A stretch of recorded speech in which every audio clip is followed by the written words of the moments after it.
comme je disais, vous êtes candidat à la primaire LR, donc si vous l'emportiez, vous seriez candidat à LR pour la présidentielle, donc vous compteriez sur le parti pour vous soutenir. Donc comment vous voyez les partis et le parti qui a été UMP, vous avez été porte-parole de l'UMP, enfin même peut-être du RPR, je ne sais plus, enfin UMP si, donc vous avez connu le RPR, vous avez connu l'UMP, vous connaissez LR, donc comment vous voyez le rôle des partis politiques en ce début du XXIe siècle? Merci d'abord de m'inviter à ce débat qui, je crois, est crucial. Alors, le vote blanc est un des éléments qu'on va aborder, mais il y en a beaucoup d'autres.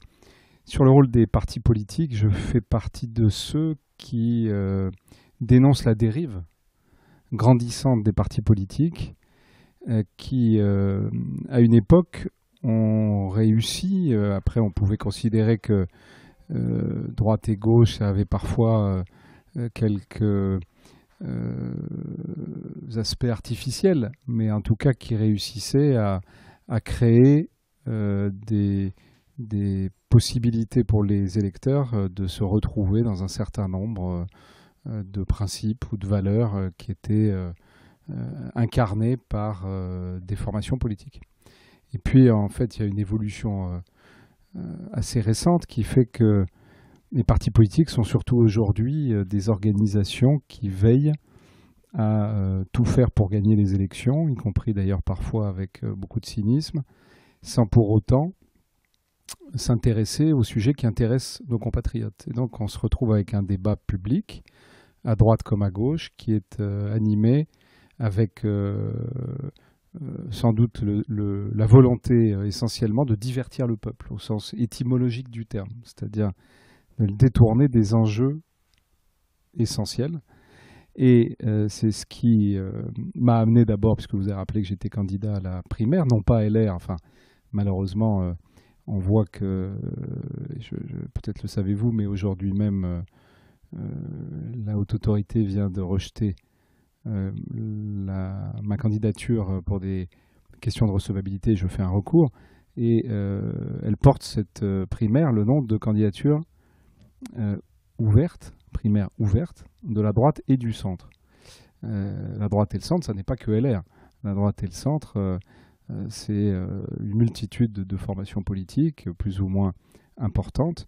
Et c'est ça l'objectif à la base des primaires, qui sont la conséquence d'une réforme institutionnelle, parce qu'il y en a eu une malgré tout importante, qui a été le quinquennat, et qui sont la conséquence évidente du quinquennat. Moi, je dis d'autant plus que j'y étais pas du tout favorable, que par ailleurs, vous avez rappelé que je suis député des Français d'Amérique du Nord, et que j'avais à l'époque, compris dans un ouvrage, dit les choses très clairement, c'est-à-dire que ça générerait ensuite l'émergence des primaires. Et les primaires, on les a, il faut faire avec, mais je crois que tout ça, c'est pas l'essentiel, si vous permettez. Je pense que l'essentiel, ça a été dit d'ailleurs un peu tout à l'heure, l'essentiel, c'est que nos compatriotes aujourd'hui, ils n'ont plus le sentiment du tout. À une époque, ils avaient le sentiment, tout en regrettant parfois que les partis politiques soient un peu caricaturaux, mais aujourd'hui, ils n'ont absolument plus le sentiment, et souvent, malheureusement, ils ont raison, que les partis politiques s'intéressent à eux. Et donc, on a la droite et la gauche, ce clivage qui a structuré toute la vie politique de notre pays pendant très longtemps, aujourd'hui ne veut plus dire grand-chose pour beaucoup de gens. Et donc, vous avez les 2/3 des électeurs, ou presque, qui en réalité, soit par le vote pour le Front National, on l'a vu aux dernières élections régionales, soit par un vote blanc ou nul, soit par l'abstention. Alors j'ai conscience que j'additionne un peu des choux et des carottes, mais tout ça, ce sont des gens en tout cas qui ne sont pas prononcés ni pour les mouvements dits de gauche, ni pour les mouvements dits de droite, et qui en réalité rejettent ce système. Et moi je pense qu'aujourd'hui, il y a évidemment la question du vote, il y a évidemment la question du vote blanc, et moi je fais partie des parlementaires qui le défendent. J'ai déposé une proposition de loi pour demander que le vote blanc soit comptabilisé, mais pas simplement version Guy Carcassonne, qui était un ami, mais qu'il soit comptabilisé, qu'on en tienne réellement compte dans le résultat. Pourquoi ? Parce que, évidemment, je suis le premier conscient, dans la proposition de loi que j'ai déposée, je dis que ça amènerait à modifier la Constitution, et que ça pourrait faire que tel ou tel candidat soit élu avec moins de la majorité, Mais finalement, c'est la réalité. Moi, je veux que ça soit la réalité. Parce que la réalité obligerait les élus à additionner, rassembler, à écouter les uns et les autres. Alors qu'aujourd'hui, sous couvert d'une soi-disant majorité qui n'est pas une véritable majorité, on finit par avoir des élus qui imposent une politique qui finalement est rejetée par une autre partie du peuple et parfois d'ailleurs de leur propre majorité. Et on a ce système en France terrible de bascule en permanence, avec des lois qui changent en permanence, avec une instabilité législative, avec de surcroît des postures en permanence sur les sujets. Moi, vous savez, on m'a fait le procès depuis 4 ans dans ma propre famille politique. Ça a été même jusqu'à ce que le président de ma famille politique me menace. Alors c'est vrai que c'est surtout parce que j'étais candidat et que j'ai fait valoir un certain nombre de choses qui ne lui ont pas plu, mais ça a été jusqu'à ce qu'il me menace de geler mon investiture, alors même que la règle dans ma famille politique, c'est la reconduction des sortants, simplement au prétexte que je respecte la Constitution et l'article 27, que je refuse le mandat impératif, que je veux la liberté de vote, que cette liberté de vote qui est défendue par mon groupe politique comme un étendard, on a considéré qu'on devait me la reprocher quand j'ai voté tel ou tel texte du gouvernement, avec quelques crimes qui vont vous faire sourire. Le premier, c'était un texte, j'avais dit en souriant d'ailleurs, qui avait 2 papas, puisque Benoît Hamon, qui m'avait succédé, qui avait été un des ministres qui m'avait succédé au gouvernement, avait repris le texte que j'avais fait sur la consommation. Je me fais élire et je vois mon groupe qui me dit « il faut que vous votiez contre le texte de Benoît Hamon ». C'était mon texte qu'avait voté ma propre famille politique quelques mois avant dans l'hémicycle. Et j'ai été le seul de ma famille politique à voter mon texte que nous avions tous voté, simplement parce que c'était Benoît Hamon qui le présentait. Voilà, je pense que c'est ça aujourd'hui, qu'il n'y a pas un Français qui est en capacité d'accepter ce type de posture.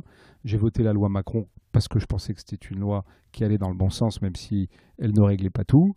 Et on pourrait développer des arguments en ce sens. Donc je pense que, et je vais terminer là pour cette intervention, mais je pense qu'il faut un changement d'attitude politique. Il faut toucher aux règles, évidemment, du vote et que les électeurs aient le sentiment que ce qu'ils pensent et ce qu'ils veulent exprimer soit lisible et qu'on puisse le comprendre, ce qui n'est pas le cas aujourd'hui. Mais il faut aussi, permettez-moi de le dire avec beaucoup de force, qu'on ne s'arrête pas là. Je pense qu'il faut changer la gouvernance, il faut utiliser les nouveaux outils de la gouvernance. Moi, je propose, y compris d'ailleurs par rapport au vote des parlementaires, que comme au niveau local, si les parlementaires à une majorité d'un tiers le décide, ils puissent voter à bulletin secret sur tel ou tel texte de loi, ce qui permettra d'éviter les consignes des partis politiques et qui votent en liberté au lieu de voter sur consigne. Je pense que sur la gouvernance, une des propositions que je fais, c'est qu'on ait la possibilité de s'entourer quand on est ministre ou quand on est gouvernant par tirage au sort pendant 1 an d'un certain nombre d'acteurs. De la même façon, moi je suis contre la diminution du nombre de parlementaires, mais je pense qu'il faut au contraire des quotas pour qu'un certain nombre d'acteurs soient représentés. Je pense qu'un des drames de notre pays qui fait que plus personne s'intéresse au vote, c'est la reproduction sociale. Et je pense que c'est à ça qu'il faut s'attaquer. Voilà. Donc je pense qu'aujourd'hui, c'est un élément parmi d'autres. Je crois que les partis politiques, évidemment, on le voit bien, ne sont plus en capacité de jouer le rôle qui était le leur par le passé, de structurer les opinions et les votes. À eux de se bouger. Je pense que c'est d'abord le ressort, il est d'abord chez chacun d'entre nous. Moi, je suis un humaniste. Je pense que c'est chacun des élus qui doit d'abord prendre conscience qu'aujourd'hui, les Français ne croient plus et n'ont plus confiance en ce qu'il fait. Et s'il comprend ça, peut-être qu'il va essayer d'imaginer de nouvelles méthodes, de nouveaux moyens pour rendre la décision plus collaborative. Donc vous parliez de ces justement des oppositions qui sont naturelles aussi dans un camp quand il y a un sujet pour arriver au pouvoir, on se combat. Et vous avez donné un exemple assez frappant de ces jeux où on vote un texte une fois et puis un mois après on ne vote plus. Et justement, est-ce que les lecteurs qui avaient accepté pendant longtemps, et je disais moi d'après moi jusqu'aux années 89-91 ces jeux-là, les refusent maintenant? Et vous parlez, Alain Garrigou, vous parlez même des lecteurs qui se sentent otages dans votre article de janvier 2016. Otages de ça, on peut se dire qu'un électeur de droite se sent otage de ces jeux-là, comme au mois de janvier, quand il va y avoir la primaire à gauche et qu'il va y avoir aussi toute une série de tractations, il va se dire mais je suis électeur de gauche mais je me sens otage. Donc est-ce que vous pouvez développer sur ce terme d'otage que vous avez utilisé pour les électeurs aujourd'hui? Parce qu'un grand problème, c'est la question de la maîtrise de l'offre politique. Si certains partis qui contrôlent complètement l'offre, bien évidemment, cette offre, elle n'est pas livrée aux citoyens. Et les primaires, à certains égards, sont un faux semblant, justement. C'est ça le problème. Donc, otage, c'est parce qu'il y a beaucoup de gens qui disent qu'ils vont voter parce qu'ils se sentent obligés. Alors, pendant longtemps, vous savez, il y avait le devoir moral d'aller voter. Ça fonctionne encore. Il y a des gens qui vont voter parce qu'ils croient enfin, ils pensent, ils ont des convictions. Il faut le faire parce que la démocratie existe. Elle exige, etc. Mais il y a aussi beaucoup de gens aujourd'hui qui vont voter parce qu'ils ne veulent pas laisser passer. Enfin, bon, il suffit de parler aux gens. Tout le monde, nous le faisons. Il suffit d'entendre. C'est-à-dire que souvent, aujourd'hui, on a une offre politique qui ne convient à personne. Ce qui est terrible. Alors, on y va pour quand même. Il y en a un, on peut pas. C'est pas possible. Je crois que la dernière élection présidentielle, c'est ce qui s'est passé. D'après ce qu'on sait, les enquêtes, les explications de vote, c'est le président sortant. Non, il y a une majorité. Enfin, ça a compté en tout cas dans la composition de la majorité qui disait non. Bon. Alors, effectivement, l'offre, c'est catastrophique. Et c'est notamment catastrophique parce qu'il n'y a pas un renouvellement suffisant. Enfin, il n'y a pas de renouvellement de la classe politique, sauf exception. Je cite une information actuelle qu'a fait M. David Cameron il y a 2 jours. Il a abandonné la vie politique parce qu'il avait perdu. La France est sans doute le seul pays où on a autant de dirigeants politiques qui ne veulent pas décrocher malgré les défaites. M. Schroeder est parti, M. Blair est parti. Imagine-t-on un candidat à l'élection américaine qui se représente après avoir perdu? C'est une particularité française qui est fâcheuse parce qu'on a pendant 40 ans les mêmes têtes. Comment voulez-vous rêver? Et malgré tout, après tout, la démocratie, c'est un peu de rêve. Si ça n'apporte pas plus du tout de rêve, alors c'est d'une tristesse alors absolue. justement, je rebondis sur ces exemples étrangers que vous donnez. Donc États-Unis et Royaume-Uni, ce sont quand même 2 pays où on a un système électoral très très dur, puisque c'est le bipartisme vraiment très ric-rac. Et là, si l'électeur n'a pas la possibilité de choisir qui va se présenter, c'est bien dans ces 2 pays-là. Donc malgré cette façon de voir la démocratie de certains grands hommes politiques dans ces pays, le problème se pose et la question aussi de la représentation se pose dans ces pays. Alors justement, pour revenir au thème vraiment d'aujourd'hui qui est l'électeur, de réfléchir à quel pouvoir donner à l'électeur au XXe siècle dans les années qui viennent, dans les décennies qui viennent, on voit finalement très peu de propositions, parce que les propositions que vous avez citées, c'est souvent vis-à-vis des partis, le cumul des mandats, le fait de limiter le nombre de mandats aussi, le cumul, mais le nombre de mandats, ou j'ai plus en tête les exemples que vous avez donnés ici. J'ai donné au contraire, si vous permettez, des exemples qui sont des exemples qui concernent les lecteurs. Là, tous les exemples que vous venez de donner, j'en ai pas parlé d'ailleurs. Alors après, moi, je suis prêt à en parler sur le cumul de mandats. Oui, mais le mandat impératif, ça c'est la liberté de vote des élus. Ce qui est important aujourd'hui, et ce sont les exemples que j'ai donnés, c'est au contraire, quand j'ai parlé du tirage au sort, quand j'essaye de réfléchir à des moyens de faire de la politique beaucoup plus collaborative. Je pense qu'aujourd'hui, avec Internet, c'est extrêmement simple. J'ai demandé d'ailleurs à plusieurs reprises sur des textes extrêmement précis. Quand il y a une réforme de l'éducation qui a été présentée par une ministre, alors qu'on voyait qu'il y avait du mécontentement à peu près chez tous ses interlocuteurs, il était extrêmement simple pour la ministre en exercice de solliciter l'avis sur la réforme de l'ensemble des enseignants, par exemple. C'est d'une simplicité aujourd'hui. On a les adresses mail de tout le monde. Ce qui était rendu difficile, combien de fois, évidemment, j'ai fait comme tous ceux qui, quand je travaillais mon droit constitutionnel, j'étais admiratif de ce qui se passait en Suisse. Et on m'a toujours enseigné que malheureusement, ce n'était pas pour nous, ce n'était pas pour la France, on était un trop grand pays. On a, nous, le référendum qui est très lourd. Bon, la vérité, c'est qu'aujourd'hui, on peut parfaitement avoir une vie avec des votations régulières, avec les nouveaux outils Internet et numérique. C'est simple, c'est une question de volonté. Quand vous avez un certain nombre de démocraties aujourd'hui en Europe qui se sont mis du côté des citoyens, qui ont essayé d'organiser la carte d'identité numérique, qui organise le vote par Internet. Moi, j'ai fait faire un récent sondage avec Nouveaux Horizons qui a été publié dans Le Parisien, qui montre que 73% des jeunes qui s'abstiennent disent que s'ils avaient le vote par Internet, ils voteraient.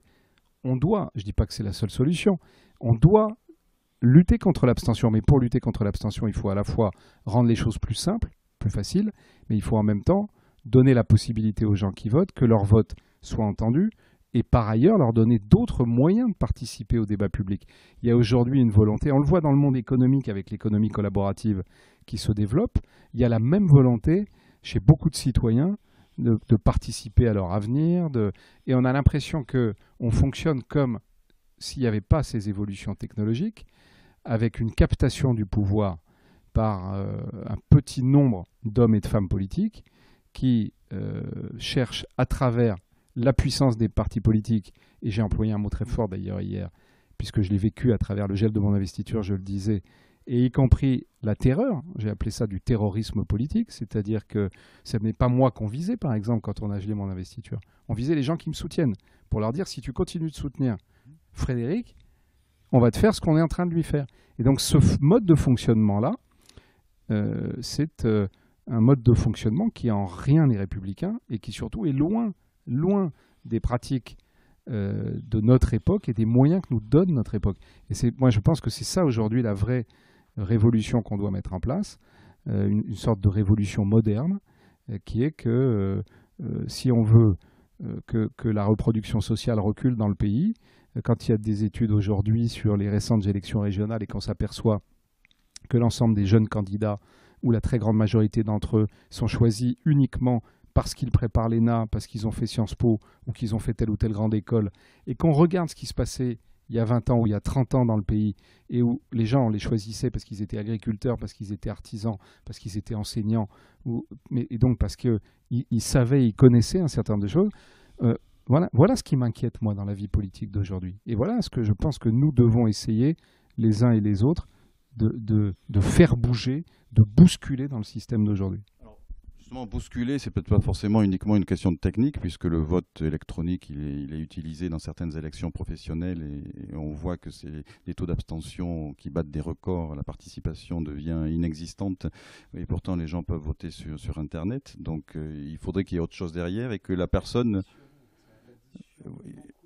Voilà, il faudrait justement que l'électeur se sente que l'élection a un sens. Et il me semble que pendant longtemps, on lui avait pris le sens de l'élection. C'est les partis, on l'a dit depuis le XXe siècle, depuis 1901, tout ça, les partis avaient pris ça en main. Pendant longtemps, les gens s'en sont satisfaits parce qu'il y avait le coupage gauche-droite, et on était de gauche et de droite, et donc on s'y retrouvait. À partir du moment où gauche-droite, ça est devenu beaucoup plus flou, et que les électeurs sont devenus des individus qui ont des motivations beaucoup plus difficiles à cerner, peut-être eux-mêmes ont plus de mal à cerner qu'est-ce qu'ils attendent du pouvoir politique, c'est là qu'il faudrait peut-être se tourner vers l'électeur et lui dire maintenant on va donner du pouvoir à l'électeur. Et c'est là que je trouve qu'il manque d'imagination, aussi bien du côté des universitaires que de la classe politique ou d'autres gens qui veulent réfléchir à ça, et que nous, on se trouve un peu à l'Association pour la reconnaissance du vote blanc comme des révolutionnaires, alors qu'on ne fait que proposer ce que vous avez proposé dans votre proposition de loi en 2015, que ça devienne un suffrage exprimé. Donc normalement, on est des gens qui proposent quelque chose, mais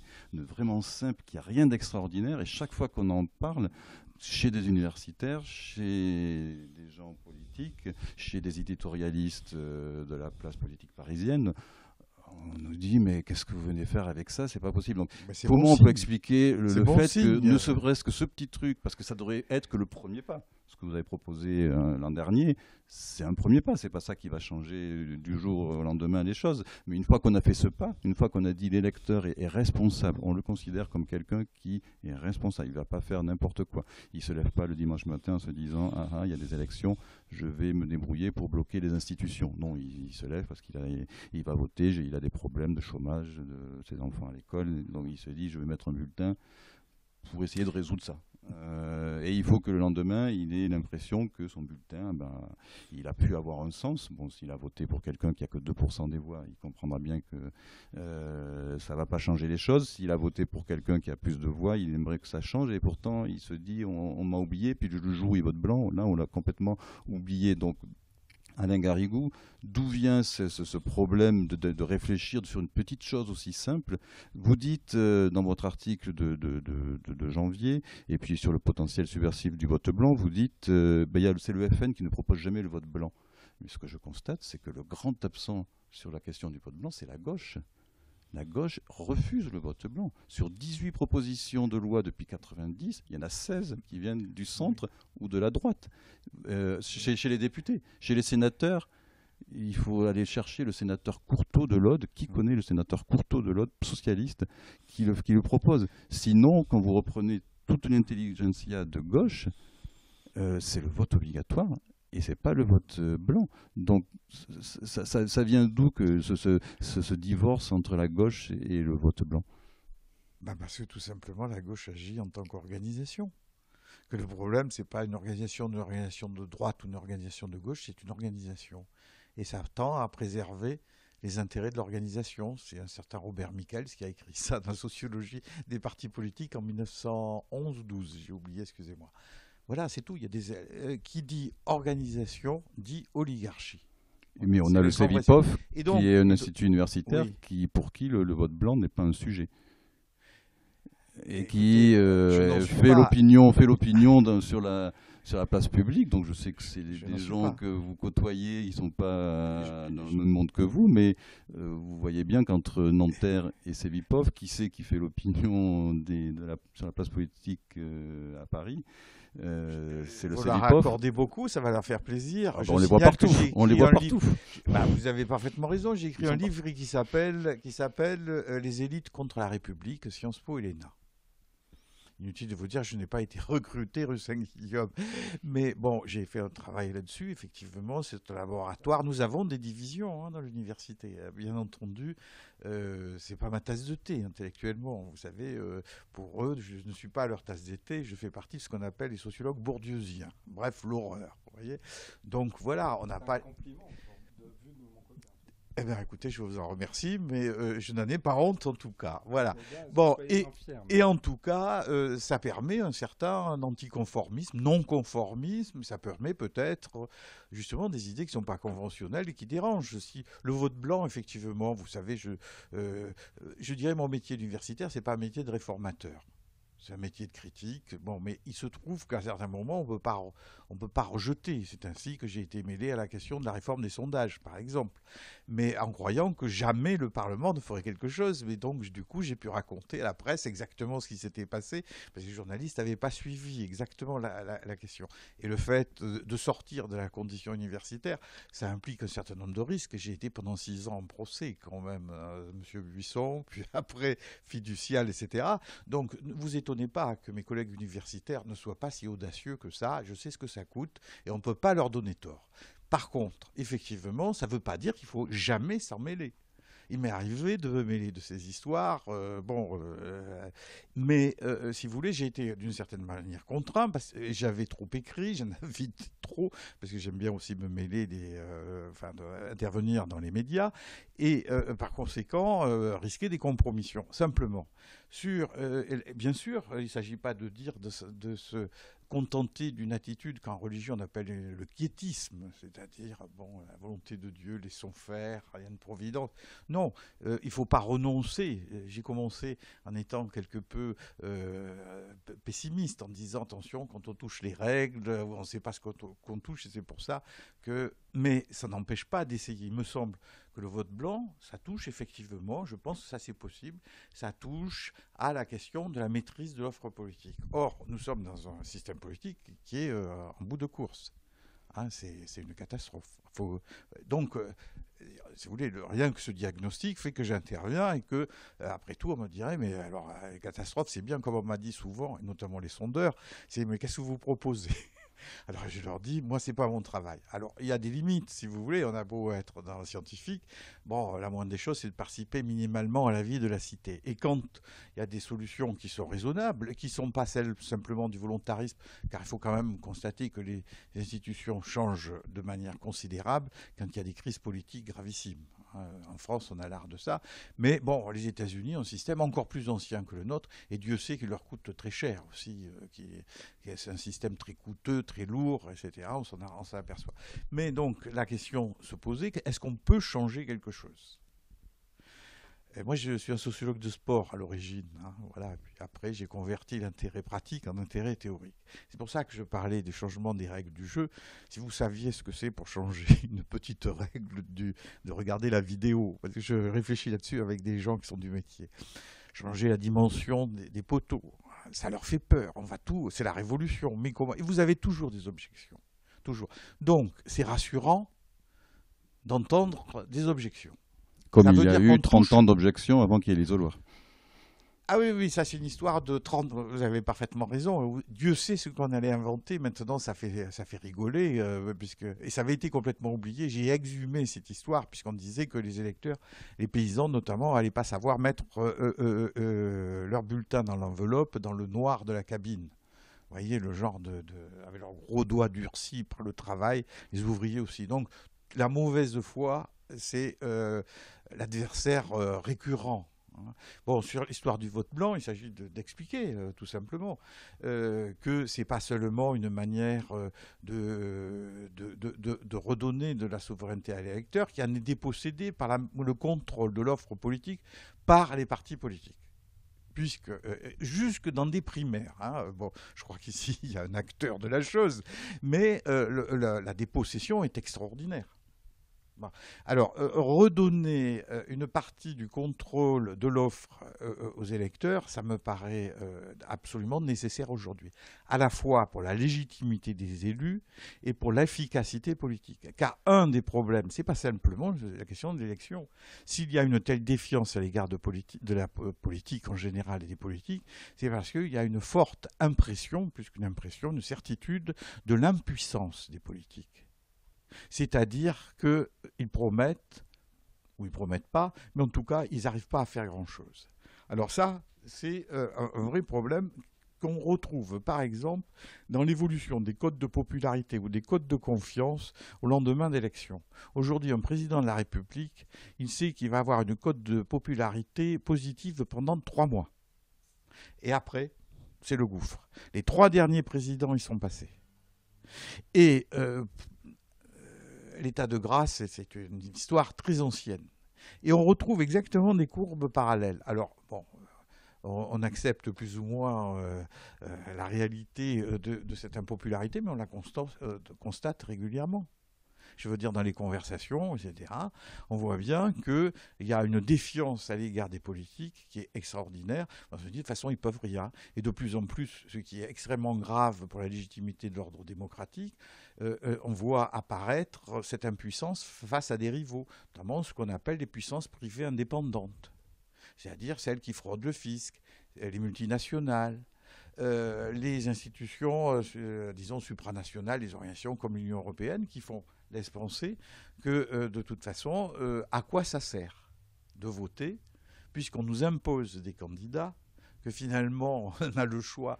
Et c'est la formule de Henry Ford, qui avait lancé la production à la chaîne et qui avait un grand succès avec la fameuse Ford T. Mais c'était une voiture manufacturée, alors qu'avant, c'est les artisans qui faisaient ça. Et Ford avait eu cette fortune. Chacun a la liberté de choisir la Ford de la couleur qu'il veut, à condition qu'elle soit noire. Alors, il y a le fait qu'en effet, il peut y avoir des choses en dehors du pays qui prennent des décisions, mais il y a aussi le fait que le candidat est prêt à dire n'importe quoi pendant une campagne en se disant, quoi qu'il arrive, il y aura un vainqueur et ça sera peut-être moi. Et ensuite, donc, comme il a dit des choses qui ne correspondent pas à ses idées, forcément il ne les applique pas et on a l'impression qu'il est impuissant, mais c'est parce que c'est lui-même qui s'est rendu impuissant pendant sa campagne, puisqu'il a osé dire des choses qu'il ne partageait pas.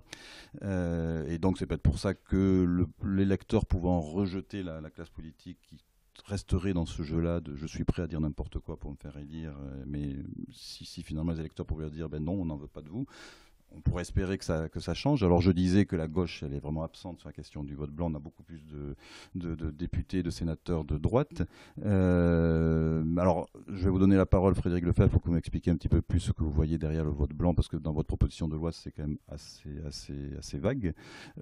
Parce que là où on pourrait, nous, être révolutionnaires, l'association pour la reconnaissance du vote blanc, c'est quand on dit quel est le pouvoir de sanction que pourrait avoir un vote blanc. Parce que si on en reste un vote blanc, et c'est quand il y a 50% plus une voix de vote blanc qu'on refait l'élection, bon là on peut y aller, il n'y a pas de risque, ça peut arriver une fois tous les 130 ans. En revanche, si on réfléchissait à une possibilité un petit peu plus réalisable, même si ce n'est pas quelque chose de trop facile, il faut que ce soit quelque chose qui montre un vrai mécontentement. Alors, il y avait un député de chez vous qui avait proposé 30%. Peut-être que c'est un peu bas. S'il atteint 30%, on refait l'élection. Mais là, je pense que des gens, on n'y réfléchit plus. Je ne sais même pas si vous allez me le dire, vous seriez prêt à réfléchir sur un pouvoir de sanction qui pourrait vraiment être réalisable. Mais je suis sûr que si vous étiez candidat à la présidentielle, c'est pas ça que vous mettriez en avant, parce que même dans votre camp, on vous rirait au nez. Je pense qu'il y a beaucoup de gens de la LR qui se moqueraient de vous si vous vouliez mettre en avant la question du vote blanc. Donc c'est pas gagné non plus à droite.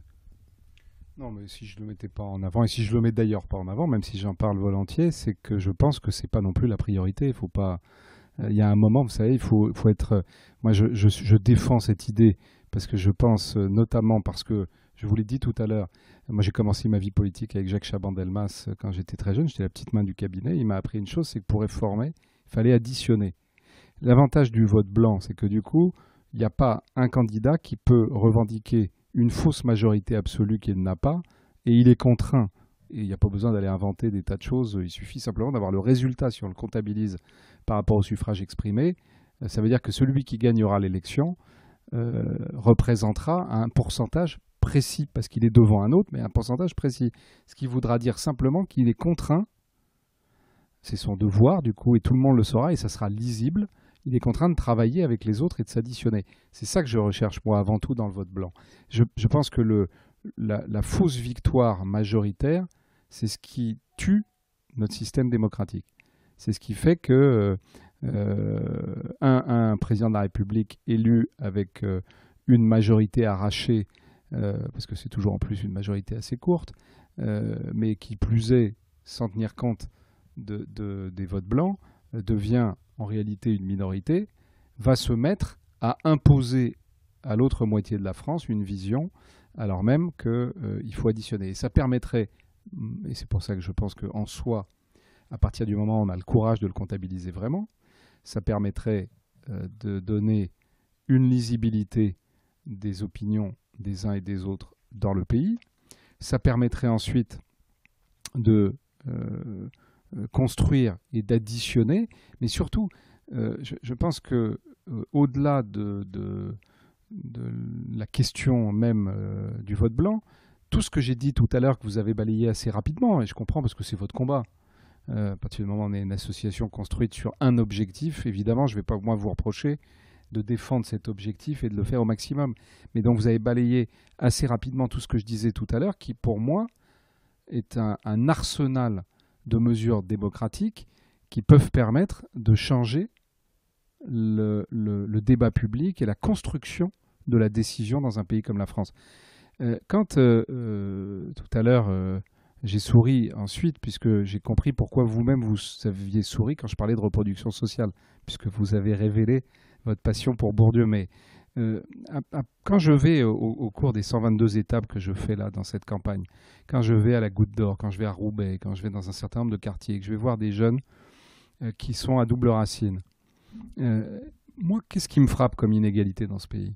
c'est que si vous avez fait Sciences Po, si vous avez fait un certain nombre de grandes écoles, si vous avez fait quelques grandes universités, on vous donne dans votre cursus une expérience mondiale. Si vous n'avez pas de diplôme, si vous êtes en apprentissage, si vous avez fait des universités ou des écoles moins reconnues, votre horizon se limite à votre quartier, à votre... Et quand j'avais fait, je m'étais amusé à interroger comme ça, il y avait une trentaine de jeunes lycéens qui préparaient le bac, et je leur demandais ce qu'ils voulaient faire. Ils voulaient tous être acteurs sociaux dans leur quartier. C'est ça qui est un drame dans un pays comme la France. Alors même que quand je suis la moitié de mon temps aux États-Unis ou au Canada, je vois ces pays, mais c'est la même chose en Asie, qui investissent sur l'Afrique, qui ont compris que l'Afrique allait tirer la croissance mondiale, qui du coup cherchent à embaucher par les grands fonds d'investissement, par les grandes entreprises, des gens à double racine. Nous, on dort la cage, alors qu'il faut ouvrir les portes de la cage. Et donc, voilà des changements profonds qu'il faut essayer de mettre en place. Tout ça dépasse très largement la question du vote blanc. Le vote blanc, je considère qu'il est important, mais se focaliser uniquement sur le vote blanc et autour du vote blanc essayer d'imaginer le moyen de régler tous les travers de la démocratie, des partis politiques, trouver des moyens de censure, Je pense que c'est voué à l'échec. Je pense qu'il faut élargir la palette, il faut utiliser les nouveaux modes technologiques, il faut évidemment tenir compte du vote blanc, mais il faut additionner et trouver des dispositifs qui vont permettre d'associer à la décision les citoyens. Je suis tout à fait d'accord avec vous. Le désaccord, ça sera de dire que bon, le vote blanc, c'est une question secondaire, puisque comme on le dit, c'est de savoir la démocratie, comment on change cette démocratie, comment l'électeur, on lui donne un nouveau visage qu'on ne lui a pas donné depuis le début, qu'on le transforme comme le moteur. Voilà, à partir du moment où l'électeur devient le moteur de la vie démocratique, et dans la démocratie, il y a le peuple, peut-être que ça peut aider à retrouver des pouvoirs qui auront un petit peu plus de légitimité, qui leur donneront plus de légitimité dans l'éducation. Et là, on pourra peut-être réfléchir à tout ce que vous dites, qui est juste permettre aux jeunes d'avoir une plus grande ouverture et de mieux s'impliquer dans la vie de leur pays et du monde. Mais ça, il faut peut-être que la démocratie commence d'abord à mieux marcher, parce que si vous avez un ministre de l'Éducation qui est bloqué, eh bien, tout ça, vous ne l'aurez pas. Si on veut lutter contre le chômage, le code du travail, il faut peut-être avoir un pouvoir qui a été bien élu. Et donc, peut-être qu'il faudrait commencer par le moment où le peuple donne son avis, qui est une élection. Et moi, ce que j'ai l'impression, c'est que comme ça ne marche pas les élections, comme on voit que Marine Le Pen pourrait gagner l'année prochaine, ou si elle ne gagne pas l'année prochaine, elle pourrait gagner une autre fois, on est en train de se dire, peut-être un peu à gauche, que les élections, ça pourrait devenir secondaire. On a Pierre Rosanvallon qui nous fait l'an dernier un livre sur le bon gouvernement, où on se dit, bon, finalement, il suffit que le gouvernement fonctionne bien et l'élection est secondaire. On a Myriam Revaud-Dallon qui passe dans tous les médias en ce moment pour nous dire la représentation, ce n'est pas la représentation politique, engagez-vous ailleurs. Donc, c'est-à-dire, on est en train de déserter le domaine de l'élection, et en se disant il faut agir ailleurs. C'est certain qu'il faut agir ailleurs. C'est certain que, comme vous dites, non, c'est pas vous qui le dites, c'était Myriam Revaud-Dallon, on vote une fois et puis on attend 5 ans, on fait rien pendant 5 ans et on attend l'élection suivante. Donc c'est certain qu'on demande aux gens d'être actifs pendant les 5 ans qui séparent les élections. Et ils vont de plus en plus dans la rue. Ce qui n'est pas forcément le mieux. Il vaudrait mieux qu'ils s'investissent autrement parce que le pouvoir leur donnerait la possibilité de s'investir autrement que dans des descendre pour dire empêcher ceci, empêcher cela. Voilà, donc il me semble que ça reste et que le vote blanc n'est qu'une toute première pierre, mais c'est qu'une fois qu'on a posé cette pierre, qu'une fois qu'on l'a accepté, qu'on peut parler ensuite de tirage au sort, parce que pourquoi pas de tirage au sort associé. Nous retrouvons un débat canonique. Il faut bouger dans un ensemble. Alors, voilà, donc pour bouger, il faut responsabiliser l'électeur, il ne faut pas l'infantiliser. Voilà, donc le vote blanc. Ah mais ça c'est certain qu'un président de la République il doit être capable d'être sur plusieurs fourneaux en même temps. Voilà. Donc nous quand on parle à un président de la République... Vous êtes sur un débat classique de sciences politiques, l'opposition entre politique incrémentale et politique synoptique. On pourrait enregistrer et passer ça dans un séminaire, ça serait excellent. C'est-à-dire comment réformer. Alors on peut réformer un tout d'ensemble et on peut réformer dans ce qu'on appelle les politiques des petits pas. C'est incrémental, deuxième, et synoptique. C'est un débat qui ne cessera jamais. Il y a des arguments dans les deux cas. Bon, simplement, si vous voulez, en France, l'histoire politique française, c'est plutôt une histoire de réforme, enfin de politique synoptique d'ensemble. On fait une constitution. Et on fait une constitution quand on ne peut pas faire autrement, c'est-à-dire que c'est le drame où quelqu'un, comme le général de Gaulle, a les moyens de mettre dans la balance je vous fais ma constitution, même s'il ne l'a pas faite directement, mais c'est la sienne, si vous voulez que je vous sauve la mise, que je vous sauve des pelotons d'exécution des militaires d'Algérie, par exemple. J'exagère à peine, hein, j'exagère à peine. Alors, la question, c'est que bon, il faudrait pouvoir être beaucoup, je veux dire, plus pragmatique et chercher.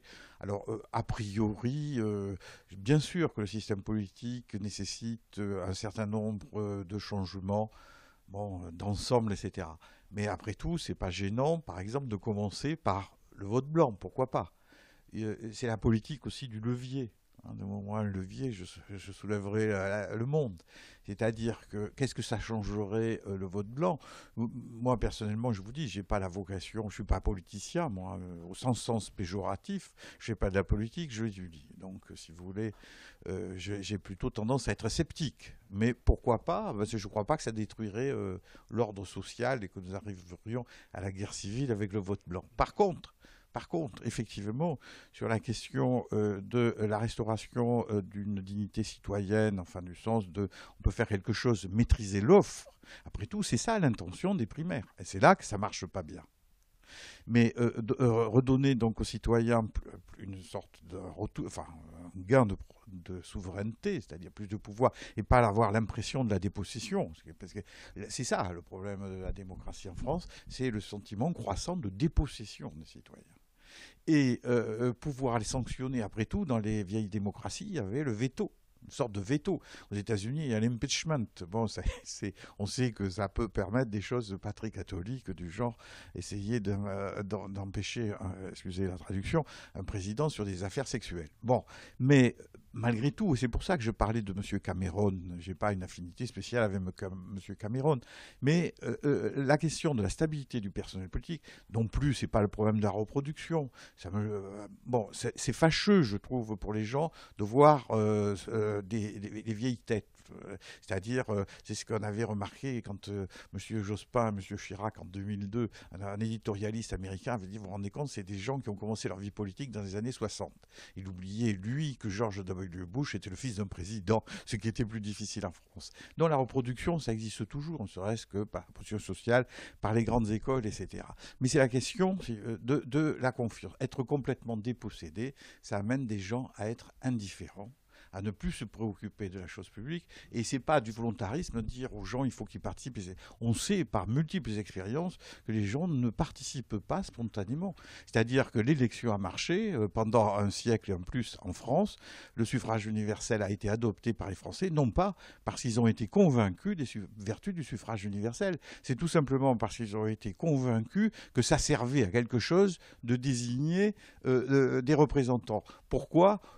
Sans doute ce qu'on appelle les biens symboliques, les biens de salut, du type les idées politiques, etc. Mais surtout, il ne faut pas oublier la voie ferrée, la route bitumée, les engrais. Voilà ce qui a permis à la République de triompher. Et quand les citoyens sentent le décalage entre la présence et la présentation des hommes politiques et puis leur sort concret, faut rentrer dans les choses vulgaires, matérielles, et bien que ce décalage apparaît de plus en plus manifeste, où la professionnalisation de la politique, c'est pas la professionnalisation en elle-même, mais c'est que la professionnalisation, les professionnels de la politique, avoir fait ça dans la carrière, vous savez, j'ai des étudiants, je fais des professionnels de la politique, je peux le dire, je leur explique, mais j'explique aussi qu'il y a des dangers, c'est-à-dire quand on arrive à faire, par exemple, d'une élection présidentielle, une simple affaire de tactique, c'est-à-dire je vais être président, quoi qu'en pensent les électeurs, ils vont être obligés de voter pour moi. Je ne cite pas de nom, mais c'est manifeste. Pourquoi? C'est parce qu'on a construit, non pas un électeur utile, comme avec l'isoloir, on a construit l'individu souverain qui décidait dans sa conscience et dans une cabine pour l'affranchir des influences sociales. C'est que donc aujourd'hui, cette politique-là, qui ne porte pas que les élus, mais les conseillers en communication, tout cet univers, si vous voulez, de la profession politique a besoin d'un interlocuteur. C'est comme un système de marché. Qu'est-ce que c'est l'interlocuteur aujourd'hui des élus? Je dirais, si vous voulez, là je parle, comment dire, assez théoriquement, ça implique pas que tous les élus, que tout le monde ait cette perception. Mais on a construit une réalité, c'est la réalité d'un électeur consommateur, mais un consommateur d'un type particulier, c'est-à-dire un consommateur fragile, hésitant, qu'on peut manipuler aisément. La preuve, d'ailleurs, tout ce qu'on va faire avec les sondages et avec des informations, etc. C'est-à-dire, ça ne veut pas dire que que l'électeur concret soit comme ça, mais on s'adresse à lui de cette manière. Et cette manière de s'adresser à lui, c'est-à-dire qu'il est toujours implicite. Vous savez, il y a eu un petit scandale aux États-Unis parce que Mme Clinton a parlé d'électeurs pitoyables. C'est surtout ce qu'il ne faut pas dire quand on est candidat. Mais il est bien évident que la réalité de l'entreprise politique, c'est trop peu aujourd'hui de considérer des électeurs concrets avec leurs problèmes et tout ça, mais c'est plutôt considérer des électeurs comme des atomes, je dirais, manipulables, etc. Et ça a des effets sur la perception. Un grand élément, si vous voulez, du succès de la démocratie de la République en France, ça a été la conquête de la dignité de citoyen. Quand des électeurs, et je pense que c'est toujours vrai, si vous voulez, mais pensez que, par exemple, sous la Troisième République, quand on était condamné pour une raison de droit pénal, etc., on vous enlevait votre carte électorale. Enfin, il n'y avait pas encore la carte. On n'était plus sur les listes électorales. Et il y avait des électeurs qui voulaient absolument voter parce qu'ils disaient si je ne vote pas, on va croire que j'ai été condamné. Et on voit des gens qui connaissent pas, qui comprennent pas très bien la politique, qui s'en remettent largement à des élus, qui vont voter parce que ce jour-là, ils accèdent à la dignité citoyenne. Ça existe, ça a été même un des ressorts de l'instauration des régimes représentatifs dans des pays africains, par exemple, quand on voit les Mau Mau qui tiennent le bulletin de vote au bout d'un bâton. C'est un signe de noblesse que de tenir quelque chose d'important au bout d'un bâton. Si les électeurs d'aujourd'hui ne voient plus l'intérêt d'aller voter, parce que ça leur apporte plus de chemin de fer, plus de route, plus rien, et que finalement, face à d'autres puissances, les États, par exemple, sont dépossédés, eh bien, il est clair qu'on ne voit plus l'intérêt d'aller voter et on perd quelque peu de sa dignité citoyenne. Voilà, justement, c'est le mot dignité. C'est bien on termine avec ça, puisque je pense que c'est ça qui est à retrouver au XXIe siècle, la dignité de l'électeur, qu'il n'a peut-être jamais eu. On ne l'a jamais considéré comme un être digne de la part des gens qui dirigent. Il faudrait qu'un jour on le fasse. Et donc, c'est pour ça que je pense que le vote blanc n'est pas si insignifiant que ça. Le jour où une population lui dit vous êtes digne d'avoir une opinion, et même si elle ne nous plaît pas, on considère que c'est digne, et non pas vous êtes des enfants et quand vous votez n'importe comment, c'est que vous êtes des idiots, ce qui est le discours général des gens qui pensent en France. Donc on voit qu'il y a du travail à faire pour le XXIe siècle pour les électeurs, puisque je vois que le vote blanc a encore 50 ans devant lui pour peut-être un jour être accepté à un vrai niveau. Mais bon, ce genre de débat comme aujourd'hui, peut-être y parviendront. Donc je remercie Alain Garrigou d'être venu, à Frédéric Lefebvre d'avoir consacré du temps. Et puis donc un dernier mot de Frédéric Lefebvre. Un mot très court pour rebondir sur ce que vous avez dit, puisque il y a un mot que j'aime beaucoup aux États-Unis qui est repossession. Et en fait, j'ai écrit une tribune d'ailleurs qui s'appelle Repossession démocratique, parce que je fais la même analyse que la vôtre. Je ne dis pas du tout que le vote blanc, vous l'avez compris, c'est insignifiant. La preuve, vous ne m'auriez pas invité. D'ailleurs, j'ai déposé une proposition de loi sur le sujet. Je le défends, j'en parle régulièrement. Je dis simplement que, d'abord, vous êtes très pessimiste en disant que c'est à horizon 50 ans. Moi, j'espère bien que pour moi, c'est une mesure qui est une mesure technique d'abord, et une mesure technique qui peut avoir des conséquences. Mais qu'il ne faut pas... Je crains toujours que l'on puisse présenter telle ou telle mesure, aussi importante soit-elle, comme la panacée et la solution à tous les problèmes. Voilà. Et je pense, ce que je dis depuis tout à l'heure, c'est ce que j'ai essayé de faire dans ce texte Repossession démocratique, et sur le site de Nouveaux Horizons, les gens peuvent retrouver ce texte. Je pense que le vote blanc fait partie des outils. C'est un outil important. Mais il y a d'autres outils, et c'est cette palette de nouveaux outils adaptés à l'époque qui permettra de remplir l'objectif qui est le vôtre. Et j'aime vous voir avec cette énergie pugnace, permettre aux citoyens de retrouver sa dignité et le sens finalement du mot citoyen. Mais ce n'est pas simplement le vote blanc. Voilà. Donc nous espérons que si, dans l'hypothèse où un candidat de droite gagnerait l'élection en 2017 et que vous soyez toujours député et que vous n'ayez pas été empêché de siéger dans la prochaine magistrature, que vous continuerez votre combat. Quant à nous, on dit toujours, rien ne sert de combattre l'abstention, il faut faire renaître la participation. Voilà, donc écoutez nos autres